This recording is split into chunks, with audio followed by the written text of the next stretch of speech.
In today's video, I'm going to teach you how to create a double exposure in Canva, 5 minutes. A double exposure blends two images, usually a portrait and a scene, into one artistic composition. We'll keep it quick and clear so you can follow along even if you're new to Canva. Start by logging into Canva on your computer. Once you're in, create a new project. You can choose any size that fits your goal, like a social post or a custom poster. A standard square or poster size works great for this effect because it gives you room to position the subject and the background. Next, add your portrait. You can upload your own photo or pick one from Canva's library.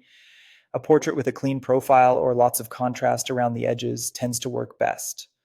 Place it in the center of your canvas and scale it to a size that feels balanced, leaving a little space around the head and shoulders for the blend to show through.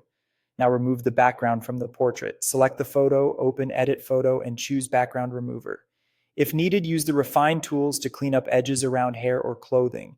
When it looks good, download this portrait as a PNG with a transparent background. In the download options, make sure transparent background is enabled so it stays cut out when you bring it back in. On a new page in the same design, insert your second image, the one you'll blend into the portrait. Nature scenes, city skylines, and textures like clouds or trees look amazing.